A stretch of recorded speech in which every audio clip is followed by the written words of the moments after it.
Hello everyone, welcome back to my channel. Today I'm gonna tell you the detailed process that how can you get admission to IGMS. So firstly you have to search IGIMS. ये IGMS का official site है, तो सबसे पहले आपको यहाँ पे click करना है एंड देन फिर आप साइट पे चले जाएंगे. ना क्या टोटल प्रोसेस होता है, तो मैं आपको एक डिटेल में एक आपको ओवरव्यू दे देती हूँ कि कैसे कैसे होता है. सबसे पहले आपको IGMS के लिए एडमिशन के लिए सबसे पहले आपको नीट का फॉर्म भरना होगा. नीट का एग्जाम क्वालिफाई करना होगा. IGMS का फॉर्म वो सभी लोग भर सकते हैं जिन्होंने नीट में क्वालिफाइंग मार्क्स के ऊपर नंबर लाए हुए हैं. लाइक अगर किसी ईयर का क्वालिफाइंग मार्क्स अगर 93 है तो आपको कम से कम 93 के ऊपर लाना है, या फिर 121 है, 111 है, 153 है, जो भी क्वालिफाइंग मार्क यानी कि कट ऑफ मार्क जो आता है उससे ऊपर आपको लाना पड़ेगा फॉर द एप्लीकेशन, ताकि आप उसमें एप्लीकेशन डाल पाए. उसके लिए आपको उतना मार्क्स लाना नेसेसरी है. उसके अलावा सिलेक्शन उस पर ज़रूरी है नहीं है कि हो सकता है. सिलेक्शन के लिए डिपेंड करता है कि कितने बच्चों ने फॉर्म भरा है, क्या आज इस साल का कट ऑफ रहा है. जैसे मैं अपने कुछ और वीडियोस में लास्ट ईयर का कट ऑफ भी शो करूँगी कि क्या क्या कट ऑफ रहे हैं, कहाँ कहाँ तक क्या मिला हुआ है, कौन कौन से कोर्स. लेकिन आज बात करते हैं कि एडमिशन कैसे लेना है. तो सबसे पहले अगर आपने नीट का एग्जाम दे दिया है एंड सपोज लाइक मेरे जो थे वो 348 मार्क्स आए थे, तो अगर आपके भी लाइक इतने मार्क्स आए हैं या फिर इससे अधिक आए हैं, बिकॉज अगर इस साल का कट ऑफ 348 था फॉर द BSc नर्सिंग, हो सकता है कि अगले साल इससे ऊपर चले जाए या नीचे चले जाए. इसके ऊपर डिपेंड करता है. ये डिपेंड करता है कि कितने लोगों ने फॉर्म भरा है. अगर 300 लोगों ने भरा तो उस पर बनेगा. अगर 3000 लोगों ने भरा है तो उसके ऊपर कट ऑफ बनेगा. तो डिपेंड करता है कि कितने लोगों ने फॉर्म भरे हैं और किसके कितने मार्क्स आए हैं. सो लाइक मेरे अगर 348 आए हैं तो मैंने कैसे फॉर्म अप्लाई किया था. सबसे पहले आपको ये जो साइट है रेगुलर चेक करना है. लाइक 5 मई को अगर आपका नीट का एग्जाम है एंड आपने एग्जाम दे दिया, उसके 1 महीने के अंदर रिजल्ट आ जाता है. सपोज कि आपका अप्रैल में रिजल्ट आया है, तो अप्रैल से मई के बीच में या मई से मैक्सिमम जून के बीच में आपके फॉर्म आ जाने हैं. जैसे इस साल 7 मई को एग्जाम हुआ था एंड मैं दिखा देती हूँ फॉर्म कब आया था, किसके अराउंड. तो आपको ये जो फॉर्म होंगे यहाँ दिखेगा. लेटेस्ट ट्रेनिंग के अंदर आपको अपने ये फॉर्म दिखेंगे. तो आप एक किसी भी इंफॉर्मेशन पे क्लिक करेंगे तो आपको कंप्लीट इन्फॉर्मेशन का डेटा यहाँ मिल जाएगा. हाँ, तो ये है एक्चुअल डेटा. लेकिन द प्रॉब्लम इज इसमें लेटेस्ट नोटिस है. अगर कोई भी नोटिस आज या कल आया है, मतलब ये इसकी एक्सपायरी डेट है, अगर 31 अक्टूबर तक आप देखेंगे तो ये नोटिस यहाँ दिखेगा. लेकिन प्रीवियस ईयर को देखने के लिए आपको आर्चिव पे जाना होगा ताकि आप प्रीवियस ईयर का चीज़ों को देख पाए. तो अभी फिलहाल मुझे आरजीबी आना होगा, लेकिन आप जब इन्फॉर्मेशन चेक करेंगे तो आप लेटेस्ट ट्रेनिंग नहीं चेक करेंगे. जो भी इन्फॉर्मेशन नया नया होगा वो यही होगा.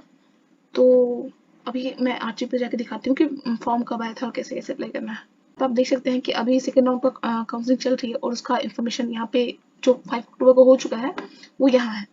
तो कब फॉर्म आया था, फॉर्म की वैलिडिटी क्या थी, और ये है bachelor of physiotherapy BSc nursing allied health science and GNM course के लिए है यहाँ पे.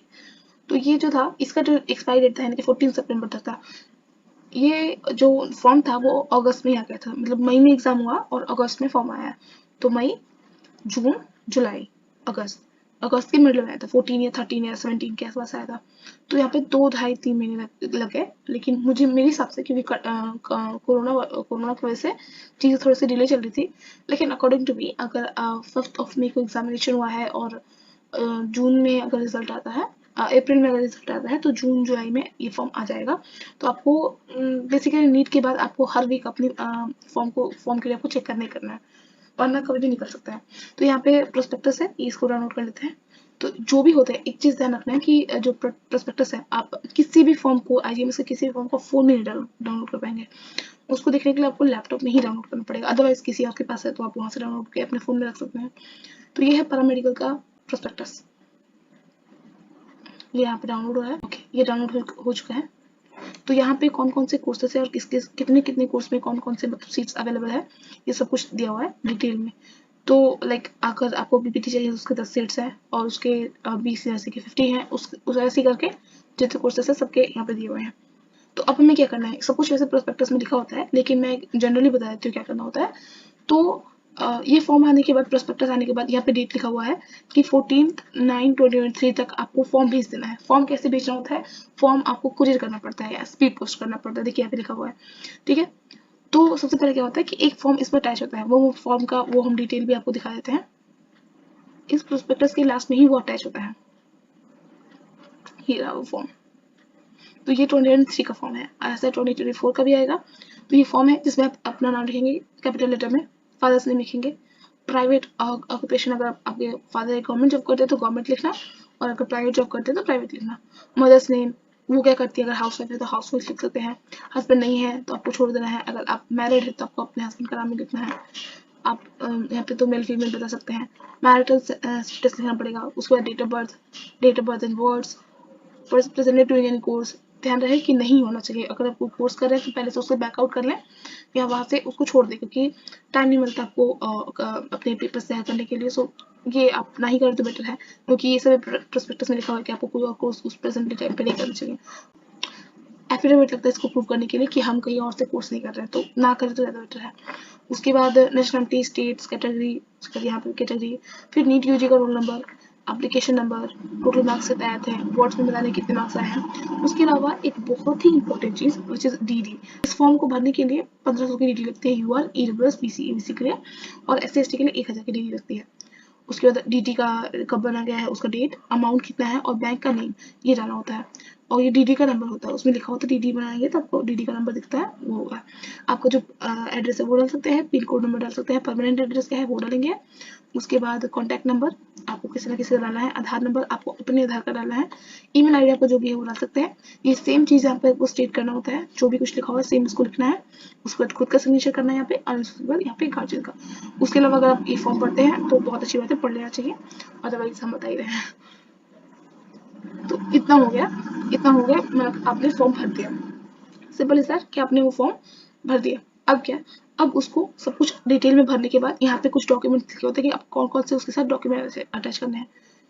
यहाँ पे आपको डिटेल दिखेगा कि किस कैटेगरी के लिए कितने कितने सीट्स हैं, आप उसको ध्यान से देख सकते हैं कि फिजियोथेरेपी के लिए यूआर से 1 है, यूआर फीमेल से 2 सीट है। उसके अलावा आपको अपने फॉर्म के साथ क्या क्या चीज़ें अटैच करनी है वो यहाँ पे बिल्कुल प्रॉपरली यहाँ पे लिखा हुआ है कि आपको यहाँ से इस वेबसाइट से जो मैंने फॉर्म दिखाया है वो आपको डाउनलोड करना है।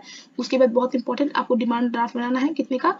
तो अगर आप यूआर हैं, बीसी हैं, ईडब्ल्यूएस हैं, ईबीसी है तो आपको 1500 का बनाना है डीडी।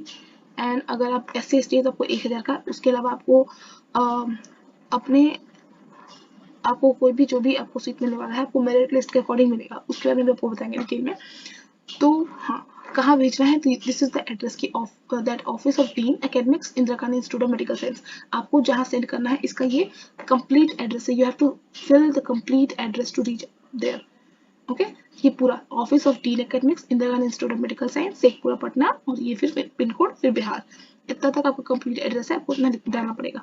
और कोशिश करिएगा कि आप लास्ट डेट में ना भेजें। अगर फॉर्म के लिए 1 महीने के आसपास टाइम दे देता है, अगर फॉर्म लाइक 14 अगस्त को आया तो आप 19 तक भेजने का ट्राई कर लें, ताकि वो 2-3 दिन लगता है पहुंचने को भी।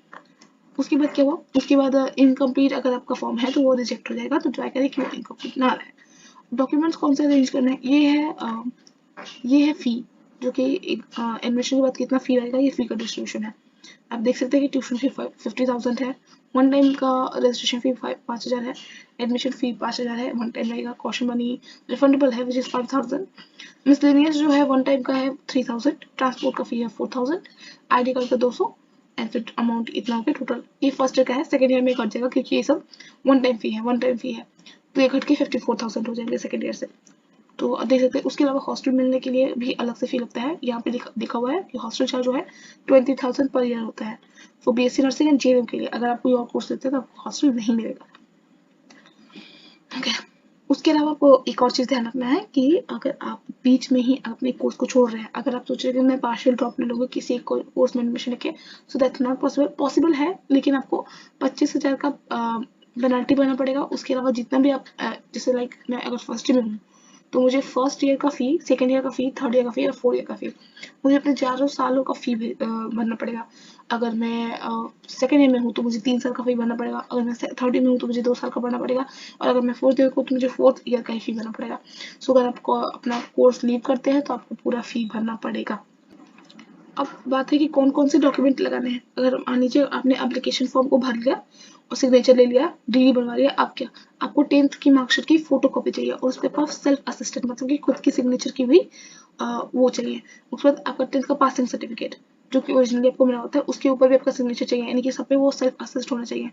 उसके अलावा marksheet of 12th, passing certificate of 12th, NEET UG का एडमिट कार्ड, नीट यूजी का स्कोर कार्ड। अब कुछ लोग सोचते हैं कि एडमिट कार्ड तो नीट यूजी में सेंटर में जमा हो जाता है, तो आप उसकी फोटोकॉपी मतलब वापस से जो बिना सिग्नेचर की है जो ऑनलाइन अवेलेबल है वो आप ले सकते हैं। उसके अलावा डोमिसाइल, अगर आप मैरिड है तो हस्बैंड के नेम से, अगर आप मैरिड नहीं हो तो नॉर्मल वाले अपने फादर के नेम से। कास्ट सर्टिफिकेट, अगर आप रिजर्वेशन लेना चाहते हैं तो विच इज़ ऑब्वियस सभी लेना चाहते हैं। इतने जो है वो लेना बहुत मस्ट है। उसके अलावा आपको एक 2 फोटो अपनी उसमें एक्स्ट्रा डाल देनी है और एक फोटो आपको अपनी अटैच करनी है। और यहाँ पे लाइक ये रहा वो ये फॉर्म है, यहाँ पे आपको अपनी self assisted passport size photo copy चाहिए। मतलब कि ये फोटो चिपका है और उस पर उसको पास फोटो को क्रॉस करते हुए सिग्नेचर चाहिए, ऐसे इस डायरेक्शन में, इस डायरेक्शन में। सिर्फ इतना करेंगे आप तो आपका जो फॉर्म है वो आप सेंड कर दें और वो अपने आप वो मतलब कि वो ओके हो जाएगा आपका फॉर्म। कोई मिस्टेक नहीं होगा, कोई प्रॉब्लम नहीं होगी। आपने इतना डॉक्यूमेंट्स रेडी है, आपने सेल्फ असिस्ट कर दिया, आपने सिग्नेचर कर दिया हर जगह और इतने सारे डॉक्यूमेंट्स दे दिए और फॉर्म को अच्छे से फिल कर लिया, डीडी बनवा लिया। डीडी आपको ओरिजिनली भी उसमें डालना है और इसके साथ आपको यहाँ पे डीडी भी रहेगा, ठीक है। आपको ओरिजिनली भी यहाँ पे अपना डीडी डालना है, बस इतना ही करना है। उसके अलावा आप इसको सेंड कर दिए और वो राइट टाइम पे पहुंच जाएगा। तो आपको आपका एक अब क्या होगा, अब अपने मान लीजिए भेज दिया, फॉर्म भेज दिया, अब क्या होगा, तो अब आप वापस जाएंगे यहाँ पे, आपने यहाँ पे प्रोस्पेक्टस देख लिया, आपने फॉर्म फिल कर दिया। अब क्या करना है, अब आप ऊपर देखिए, आपको अपना वेबसाइट चेक करते रहना है। उसके बाद क्या होगा, उसके बाद आपको एक मेरिट लिस्ट निकलेगा।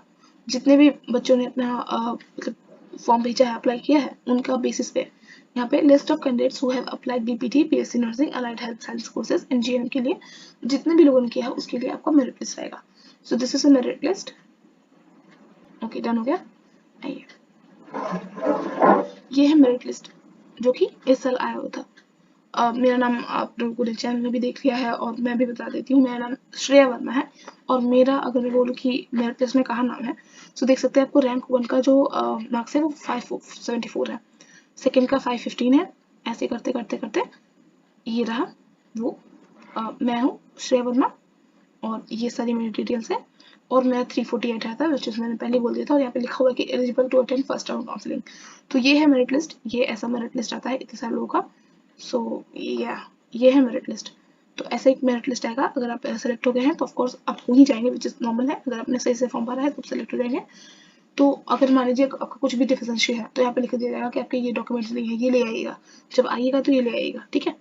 तो ये सारी ये वाली एक पूरा मेरिट लिस्ट आता है। उसके बाद क्या करना है, अब एक मेरिट लिस्ट आ गया, वापस इस साइड पे आएंगे आप और उसके बाद आप देख पाएंगे कि एक और नोटिस आ रहा होता है। सो देखिए, जस्ट मेरिट लिस्ट के ऊपर एक और नोटिस है कि provisional merit list of the candidate who have submitted their application forms for admission to Bachelor of Physiotherapy, BSc Nursing, Allied Health Science course and GNM 2023 prepared on the NEET score is hereby made public for the purpose of counseling. So counseling का form है, ये counselling के लिए हो गया है। ये है काउंसलिंग के लिए नोटिस और इसके अंदर ही अटैच होता है अंडरटेकिंग फॉर्म। अगर आप ये अंडरटेकिंग फॉर्म नहीं लेके जाते तो आपको प्रोवाइड होता है, लेकिन मैं आपको शो कर देती हूँ। ये है पहले नोटिस के लिए और ये है अंडरटेकिंग फॉर्म। सो नोटिस देख लेते हैं हम लोग। ये है notice for first round counselling. देखिए, यहाँ पे जब एक मेरिट लिस्ट आ गया तो ये 19/9/2023 को 1 से 50 तक, यानी कि मेरा जो काउंसलिंग था वो पहले दिन ही हुआ था। 1 से लेकर के 50 रैंक वाले मेरिट लिस्ट वाले बच्चों का होता है और बहुत ही सीक्वेंस में भी होता है। पहले 1 का होगा, 2 का होगा, 3 का होगा, 4 का होगा। और अगर आप टाइम से पहुंचे तो ज़्यादा बेटर है। तो ये जैसे 19 को हुआ, फिर 51 to 100 20 को हुआ, 21 to 10 ऐसे से करके वहाँ हुआ। यहाँ पे वेन्यू लिखा हुआ है कि out of your home IGMS Patna और 10:30 बजे से ये चीज़ शुरू होगा। ये सब कुछ बहुत ही टाइमली होता है। अब क्या प्रोसेस होता है, अब एग्जैक्टली जो डॉक्यूमेंट्स आप लिखे होते हैं आपको ये ओरिजिनल साथ में एक सेट फोटो कॉपी, मतलब आपको एक फोटो कॉपी का पूरा इस पूरे डॉक्यूमेंट से एक फोटो कॉपी साथ में पूरा ओरिजिनल आपको लेके आना है। और यहाँ पे बहुत इंपॉर्टेंट था 10,000 की डीडी बनवानी होती है। डीडी यहाँ पे लगाना मस्ट है, मतलब अब IGMS में एडमिशन लेने के बाद आपको हर टाइम आपको डीडी से ही पेमेंट करनी है। तो ये है यहाँ पे लिखा हुआ है कि नीट यूजी का स्कोर कार्ड, उसके बाद आधार कार्ड, उसमें आपको ऑफकोर्स एक फोटो कॉपी और एक ओरिजिनल लेना है। ओरिजिनल आपसे लिया नहीं जाएगा, सिर्फ आपको दिखा के वापस दे दिएगा। मेट्रिकुलेशन का ऑफकोर्स ओरिजिनल सर्टिफिकेट चाहिए, पासिंग भी चाहिए और जो भी मार्कशीट है उसके लिए भी 12th का भी सेम है, पासिंग भी चाहिए और मार्कशीट चाहिए। माइग्रेशन चाहिए, अगर आपके पास नहीं भी है तो भी होगा था, माइग्रेशन में से नहीं लिया गया था और किसी किसी का लिया भी गया था तो माइग्रेशन रख लीजिएगा, अच्छा है। कॉलेज लिविंग सर्टिफिकेट मिलता ही आपको। उसके बाद कास्ट सर्टिफिकेट चाहिए, 2 कॉपी चाहिए उसकी, ठीक है। और विडो हो तो उसके लिए अलग है कि आप विडो हो तो competent authority must be submitted, तो उसके लिए आपको उसका सर्टिफिकेट अलग से बनवाना पड़ेगा। उसके अलावा एफिडेविट चाहिए, कि आप कोई और कॉलेज या यूनिवर्सिटी से कोई और एडमिशन नहीं लिया है और कोई और कोर्स नहीं कर रहे हैं, उसके बाद आप अगर गैप लिए हैं, जैसे मैंने अपना 12th किया था 2021 में और फिर एडमिशन लिया 2023 में, तो जो मेरा 2022 का गैप आया है उसके लिए एक सर्टिफिकेट लगेगा। फिर पासपोर्ट साइज कलर फोटो लगेंगे, वही दीजिएगा जो अपने फॉर्म में अटैच किया हुआ है। उसके अलावा 10,000 का डिमांड ड्राफ्ट लगेगा। उसके बाद काउंसलिंग का फॉर्म मैं अभी दिखा देती हूँ कौन सा है वो लगेगा। तो काउंसलिंग का फॉर्म ये रहा, जो अंडरटेकिंग फॉर्म था वही काउंसलिंग का फॉर्म है। तो दिस इज अ काउंसलिंग का फॉर्म या अंडरटेकिंग फॉर्म, ये 5 पेजेस का होता है। अगर आप नहीं भी ले हो तो वहाँ पे मिलता है, अदरवाइज आप खुद से के घर से लेके चलो तो ज़्यादा बेटर है, ठीक है। और फोटो 4 के बजाय 5-6 लेना, क्योंकि थोड़ा ज़्यादा रहे तो ज़्यादा बेटर है, ठीक है। और यहाँ पे फ़ी है, एक बार फ़ी को जरूर देखना है, क्योंकि ये ऑफ कोर्स ये गवर्नमेंट तो है ही, बट इसके फ़ी थोड़े ज़्यादा होते हैं। मतलब it's kind of autonomous institute, so आप इसको सेमी गवर्नमेंट समझ लो सिंपल लैंग्वेज में, कि इसके हाफ फी लगते हैं, जो भी कोर्सेज के हाफ फी लेंगे, but the quality of education और जो जगह या फिर जो भी फैकल्टी आपको प्रोवाइड की जाएगी, दैट इज टॉप नॉच। एक बार सबको अपने अपने प्रोस्पेक्टस को अपने तरीके से पढ़ लेना चाहिए, बिकॉज उससे बहुत ज़्यादा क्लैरिटी मिल जाती है कि आप जहाँ एडमिशन लेने वाले हो वो कौन सी जगह है, क्या फैसिलिटीज़ है, क्या फ़ी है, क्या उसका प्रोसेस है। आपको एक बार अपने प्रोस्पेक्टस को एक बार पढ़ लेना चाहिए, अदरवाइज मैं एक्सप्लेन कर रही हूँ और जब वो फॉर्म आएगा तो मैं इन्फॉर्म करूँगी। पर मैं उन लोगों के लिए बताना चाहती हूँ जो पहले से सोच रहे हैं कि क्या करूँ, या फिर जिन्हें इसके बारे में इन्फॉर्मेशन नहीं है, क्योंकि जब मैं एडमिशन लेने वाली थी तो मेरे पास कुछ खास इन्फॉर्मेशन थी नहीं। तो that's why making this informative video kind of. Okay, अब क्या करना है, अब आपने ये सारे डॉक्यूमेंट्स रेडी कर लिए, ये अंडरटेकिंग फॉर्म भर लिया आपने, ये सारे अपने डॉक्यूमेंट्स रेडी कर लिए। उसके बाद आपको जिस स्टेट पे बुलाया गया है आपको वहाँ पे पहुँचना है। आपको पहुँचने के बाद क्या होगा कि आपको अपने मतलब जो भी है जगह पे आपको बैठाया जाएगा ऑडिटोरियम हॉल में, एंड देन फिर 1 to 10 करके 10 to 20, 20 30 to 40 ऐसे करके सीक्वेंस से बुलाया जाएगा और आपसे पूछा जाएगा कि आप कौन सा कोर्स लेना चाहते हैं, आपको फॉर्म फिल करवाया जाएगा। बेसिकली जो फॉर्म है आपको एक हल्का हल्का फॉर्म फिल करवा दीजिएगा, और पहली बार आपका डॉक्यूमेंट वेरिफिकेशन होगा। देन फिर आपको वहाँ से किसी और रूम पे शिफ्ट किया जाएगा। वहाँ पे और भी टीचर्स होते हैं जो वहाँ पर आपके डॉक्यूमेंट्स को रीचेक करते हैं कि आपके पास सब कुछ है या नहीं है। देन फिर आपका वहाँ पे एक और टीचर्स का ग्रुप होता है जो कि एक्चुअली में काउंसिल करता है, काउंसिलिंग इन द सेंस कि आपसे पूछता है कि आपको कौन सा कोर्स चाहिए। अगर उसमें आपका सीट बचा हुआ है तो आपको मिल जाता है। सो बेसिकली 3 स्टेप्स होते हैं इसके। सबसे पहले आपको ऑडिटोरियम हॉल में बैठाया जाएगा और आपको एक फॉर्म दिया जाएगा, आपको फिल करना है, वही अंडरटेकिंग फॉर्म वो फिल करना है। फिल करने के बाद आपको आपने अपने फॉर्म को सबमिट कर देना है, और जो भी आपने जो एप्लीकेशन इन द सेंस की, और ये है एप्लीकेशन फॉर्म। तो ये एप्लीकेशन फॉर्म जो आपका पहले से वहाँ पे जमा हुआ होगा, उस सीक्वेंस से आपको 1 by 1 करके बुलाया जाएगा और आपको अपना आपका डॉक्यूमेंट चेक किया जाएगा। देन उसके बाद आपको उसी रूम में किसी और रूम में भेजा जाएगा। वहाँ पे वापस से कुछ और टीचर्स होते हैं जो चेक करते हैं, जिसमें सिग्नेचर करते हैं, और फाइनली वो डॉक्यूमेंट वेरीफाई हो जाता है वहाँ पे परमानेंट। देन थोड़ी देर बाद आपको सब कुछ 1 by 1 सीक्वेंस से बुलाया जाएगा एंड पूछा जाएगा आपको कौन सा कोर्स चाहिए। अगर आपकी कैटेगरी में वो सीट बचा हुआ है तो आपको मिल जाता है, एंड देन दैट्स इट, ये करना होता है। उसके बाद हाँ, ये फी लिखा हुआ है। तो इसमें से ये पूरा फी जो 72,000 है, इसमें से 10,000 कम हो जाता है, क्योंकि 10,000 आपने डीडी के फॉर्म में आप काउंसलिंग के टाइम पे जमा कर देते हो। आपको 62,200 का डीडी बनवाना होता है और 2 दिन के अंदर आपको वो डीडी सबमिट करना होता है वापस से। एंड उसके साथ साथ आपको एक मेडिकल फॉर्म मिलेगा, ये है medical form, this is medical form. ये आपको उस दिन जिस दिन आप अपना वो जमा करेंगे, क्या बोलते हैं, हाँ, आप जिस दिन अपना बाकी का डीडी यानी 62,200 का डीडी जमा करेंगे, उस दिन ही आपको ये फॉर्म मेडिकल फॉर्म जमा करना पड़ेगा। अभी क्या होगा, इसका पूरा कंप्लीट प्रोसेस होता है। आप सबसे पहले आपको वहाँ पे आपने एक बार एडमिशन ले लिया तो आपको बताया जाएगा कि मेडिकल फॉर्म कैसे बनवाना है। I can't tell you. So पहले आप यहाँ पे पहुँचो, अगर if you need some kind of help for that I will help you, but ठीक है, पहले इतने प्रोसेस कंप्लीट करो, विच इज उसके लिए 1 साल लगने वाला है। But it is a detail video that अगर किसी को चाहिए होगा नॉलेज कि कैसे होता है, क्या होता है, आइडिया नहीं है, तो उसके लिए बहुत हेल्पफुल है। उसके अलावा भी मैं अलग अलग तरह की वीडियोस बनाऊंगी, बिकॉज बीएससी नर्सिंग का सीन ऐसा है कि जितने बच्चे नीट के लिए प्रिपेयर करते हैं उन्हें कुछ खास आइडिया नहीं होता है कि कहाँ कहाँ एडमिशन ले सकते हैं, कौन सा बेटर है, कौन सा ऑप्शन अच्छे हैं। तो जितने भी मेडिकल फील्ड के कोर्सेज हो गए लाइक, और कहाँ कहाँ बीएससी नर्सिंग होता है, और कौन कौन से कोर्स बेटर है, कौन कौन से एंट्रेंस एग्जाम होते हैं जिसके थ्रू मिल सकता है, गवर्नमेंट प्राइवेट, प्राइवेट तो नहीं, बेसिकली मैं गवर्नमेंट ऐसे मैं नहीं बताऊँगी कि कैसे करते हैं, काउंसलिंग कैसे करते हैं, उसके लिए भी मैं हेल्प कर सकती हूँ। सो आगे मैं हेल्प करते रहूँगी, बिकॉज ऑफ कोर्स ये 2021 के बाद से 2023 में एडमिशन लिया है।